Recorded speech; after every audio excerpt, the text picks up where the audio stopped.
A história que vou contar hoje é tão inacreditável que poderia facilmente estar em um especial de Halloween. Se você curte conteúdos assustadores, bizarros e misteriosos, está no lugar certo. Aqui no canal, temos pelo menos 3 vídeos longos por semana e conteúdo diário nos vídeos curtos. Então, se você gosta desse tipo de tema, não esqueça de deixar o seu like, se inscrever no canal e comentar outros assuntos que você gostaria de ver. O caso de hoje é realmente insano. Vamos direto à história. No sul do México, existe uma vila chamada Yerba Buena, conhecida por suas paisagens naturais e cavernas que muitos acreditavam esconderem tesouros e pedras preciosas. A vila era bem pequena, com cerca de 20 famílias enviadas pelo governo para explorar a agricultura local. Essas famílias viviam praticamente isoladas, sem nenhum tipo de estrutura governamental. Não havia escola, delegacia ou qualquer outra instituição civilizada. A maioria das pessoas ali nem sequer era alfabetizada. Em uma noite de maio de 1963, um garoto de 14 anos chamado Sebastián Guerreiro estava vagando pela região das cavernas em busca desse tesouro que sempre ouvirá falar. Para ele, aquilo não era nada demais. Ele era livre para explorar a área durante o dia, com apenas um horário determinado para voltar para casa, a fim de não preocupar seus pais. Eles estavam acostumados com as pequenas aventuras de Sebastián. Enquanto caminhava de caverna em caverna, sem encontrar nada e com pouca iluminação, ele percebeu que uma delas estava diferente. Essa caverna estava iluminada e de dentro dela vinham sons misteriosos. Parecia que alguém estava lá dentro. Na cabeça de Sebastián, se havia alguém ali, talvez tivesse encontrado o tesouro que ele tanto procurava. Curioso, ele se aproximou e os sons ficaram mais nítidos, mas o que ele ouviu o deixou perplexo. As vozes não faziam sentido e ele também ouviu gritos e gemidos de pessoas em agonia. Quando chegou mais perto, Sebastián percebeu que não era apenas uma pessoa, mas sim um grupo inteiro dentro da caverna. Essas pessoas usavam roupas específicas e o que ele testemunhou em seguida seria algo que ele jamais esqueceria. No meio daquela cena estranha, Sebastián testemunhou algo tão aterrador que mal conseguia colocar em palavras. Ele ficou tão apavorado com o que viu que sua primeira reação foi fugir dali o mais rápido possível, antes que qualquer pessoa percebesse sua presença. E quando digo fugir, foi uma fuga real. Ele percorreu impressionantes 25 quilômetros até a cidade mais próxima, chamada Vila Gran, onde havia uma delegacia. Ao chegar lá, entrou correndo e causou um grande susto nos policiais, que o encontraram visivelmente transtornado, como se estivesse completamente fora de si. Os policiais, ao verem o estado de Sebastián, ficaram surpresos. Ele estava tão desorientado que mal conseguia começar a explicar o que havia acontecido. Por um lado, ele temia ser repreendido por estar vagando pelas cavernas à noite, mas por outro, sentia que precisava alertar a polícia sobre o que havia presenciado. Eles o acomodaram, deram-lhe água e tentaram acalmá-lo, esperando que ele se recuperasse e pudesse contar sua história. Após um momento, Sebastián finalmente conseguiu se recompor e começou a relatar o que havia visto. Ele explicou que estava explorando as cavernas em busca de algo interessante, quando se deparou com uma caverna iluminada e com sons estranhos. À medida que ele descrevia o que viu dentro, ficou claro que ele acreditava ter encontrado algo sobrenatural. Pareciam vampiros, disse ele aos policiais, o que imediatamente atraiu a atenção deles. A história de Sebastián causou uma sensação estranha nos policiais. Até então, a região nunca havia sido palco de eventos significativos e as ocorrências mais comuns que eles lidavam eram pequenos furtos. Então, ouvir uma história como aquela era algo totalmente fora do comum, algo que poderia ser um grande mistério. No entanto, quando Sebastián mencionou vampiros, os policiais não puderam deixar de revirar os olhos, pensando que ele provavelmente tivera um pesadelo ou confundido os acontecimentos com algum animal ou fenômeno estranho. Eles disseram a ele que o melhor era descansar, que tudo aquilo não passava de imaginação e que ele deveria voltar para casa. Mas Sebastián estava longe de estar tranquilo. No dia seguinte, ainda perturbado pela visão que teve, ele voltou à delegacia e insistiu para que os policiais investigassem. Ele estava disposto a guiá-los até a caverna para que pudessem ver por si mesmos o que estava acontecendo ali. No entanto, a maioria dos policiais manteve a mesma postura cética, desconsiderando o pedido e achando que não passava de uma história fantasiosa. Eles disseram a ele que era melhor esquecer o ocorrido e seguir em frente com sua vida. Os policiais inicialmente não deram muita importância à história de Sebastian, achando que ele estava apenas delirando. Mas havia um policial chamado Luis Martinez que, embora cético, viu quanto Sebastian estava perturbado. Percebendo que o garoto não iria sossegar até que alguém fosse investigar a caverna, Luis decidiu dar uma olhada rápida no local. Ele avisou seus colegas que voltaria logo para relatar o que encontrasse. Mas, à medida que o tempo passava e a noite se aproximava, a preocupação começou a crescer. A primeira hora passou, depois a segunda, e a metade do dia também. Porém, nem Sebastian nem Luis deram notícias. Inicialmente, os policiais acharam que eles haviam se perdido ou estavam talvez vendo algo que não existia. No entanto, quando a noite chegou, a situação ficou mais tensa. Os investigadores tentaram entrar em contato com Luis, mas ele não retornava as ligações. Também foram até a casa de Sebastian, onde a família informou que ele ainda não havia voltado. E assim, tanto Luis quanto Sebastian desapareceram sem deixar rastros.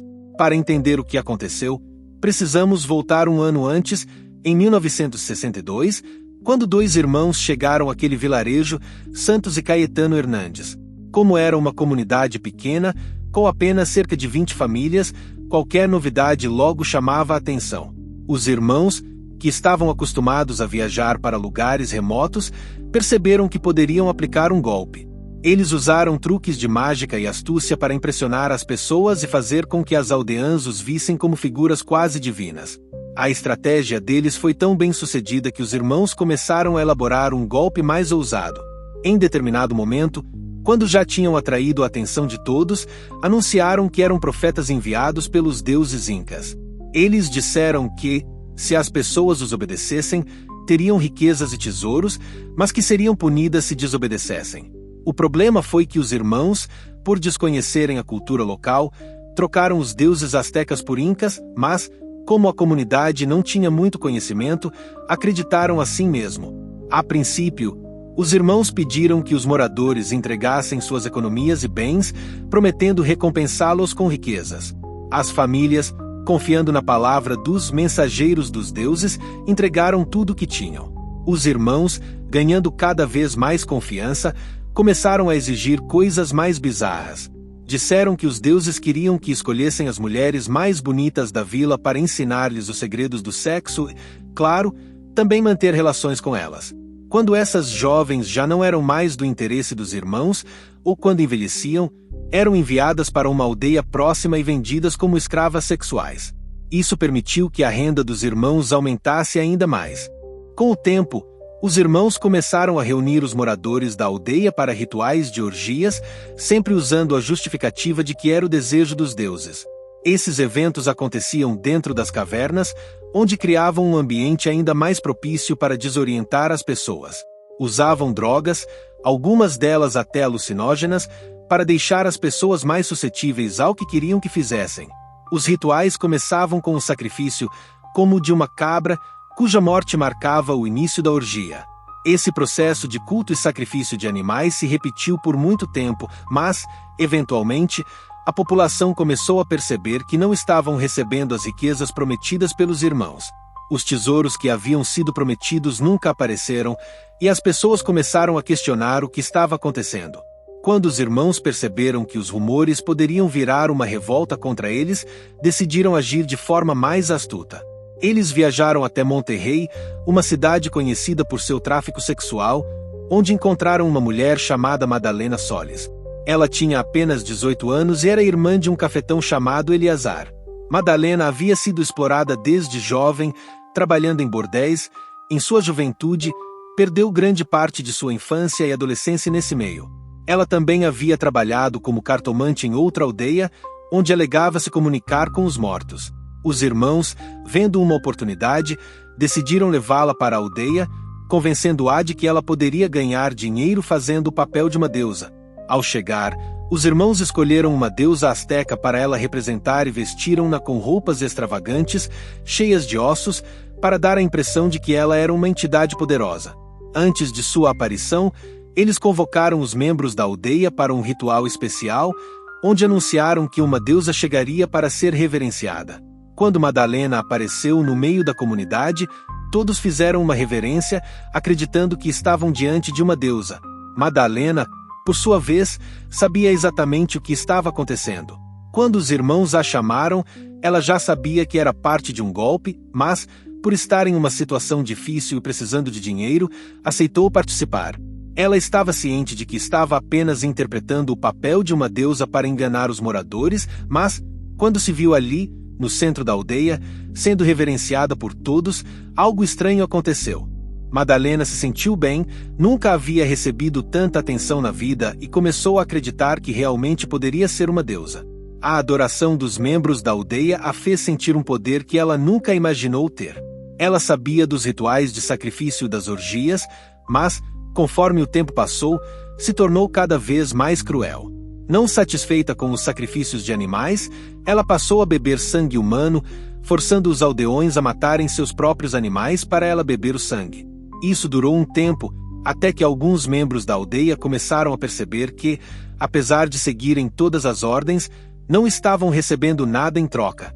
Estavam se tornando cada vez mais pobres e desesperados e resolveram fugir. Porém, a comunidade era pequena e fechada, e alguns membros fiéis aos irmãos de Madalena logo espalharam a fofoca, alertando os irmãos e a própria Madalena. Ela, então, decidiu fazer algo ainda mais terrível. Reuniu todos para um novo ritual na caverna e, ao perceber que 2 membros estavam planejando fugir, decidiu sacrificá-los. Os 2 foram brutalmente espancados até a morte. Como parte do ritual, seus corpos foram amarrados a estacas enquanto Madalena bebia o sangue deles. Com o tempo, Madalena passou a achar que não bastava espancar a vítima até a morte. Agora, ela exigia que o coração das pessoas fosse removido enquanto ainda estavam vivas. Ela misturava o sangue das vítimas com o de animais, como galinhas e algumas drogas, e, além de beber, passava o sangue para os irmãos e outros membros da aldeia, dizendo que aquilo lhes conferiria poderes sobrenaturais. Os irmãos também alegaram que o ritual mantinha Madalena jovem para sempre. Esses rituais continuaram por 6 semanas e pelo menos 4 pessoas morreram. Aqueles que eram contra os rituais eram mortos e a aldeia se tornava cada vez mais dominada pela lavagem cerebral dos irmãos e de Madalena. No entanto, um ano depois, 2 membros da comunidade, que haviam percebido a falta de recompensas, começaram a investigar e descobriram que estavam cada vez mais empobrecidos. Foi nesse momento que Sebastian e o policial Luiz desapareceram. Quando os policiais foram investigar, encontraram os horrores nas cavernas, cerca de 15 a 16 cadáveres, incluindo os ossos desmembrados de Sebastian e o coração de Luiz removido.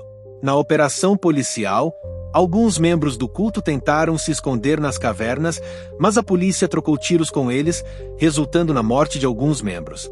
Madalena foi presa, ainda sob efeito de drogas, enquanto os irmãos foram mortos em confrontos. Durante o julgamento, Madalena foi condenada a 50 anos de prisão e os outros membros receberam penas de 30 anos. Não se sabe ao certo se Madalena está viva ou morta hoje, mas, se viva, teria cerca de 77 anos. Alguns relatórios indicam que ela faleceu na prisão, mas isso não foi confirmado. Esse foi o caso de hoje, um relato sombrio e perturbador. E antes de me despedir, quero agradecer imensamente a você que acompanhou o vídeo até aqui. Foi um prazer compartilhar essa história com todos vocês, e eu realmente espero que tenha sido tão impactante e intrigante quanto foi para mim enquanto eu preparava tudo isso. Se você gostou do vídeo, não se esqueça de deixar o seu like, pois isso ajuda demais o canal a crescer e a alcançar ainda mais pessoas que adoram explorar o desconhecido. Além disso, aproveita e se inscreve no canal se ainda não for inscrito. Assim, você vai ficar por dentro de todos os vídeos novos que vamos trazer por aqui, sempre com casos fascinantes e histórias que vão te deixar de boca aberta. E é claro, não deixe de ativar o sininho para ser notificado sempre que postarmos algo novo. Ah, e não se esqueça de nos acompanhar nas redes sociais. Facebook, Instagram são as melhores plataformas para ficar atualizado com os bastidores do canal, receber conteúdo exclusivo, participar de sorteios e interagir diretamente comigo e com outros membros da nossa comunidade. Lá, você também vai poder sugerir novos temas para vídeos, compartilhar suas opiniões e até discutir mais profundamente sobre os casos que trazemos aqui. Então, se você é um verdadeiro fã do Desbravando o Desconhecido, Vem fazer parte da nossa jornada nas redes sociais e em breve teremos mais novidades, surpresas e histórias ainda mais impressionantes para você. Vamos continuar desbravando o desconhecido juntos. Nos vemos por lá e até o próximo vídeo. Forte abraço!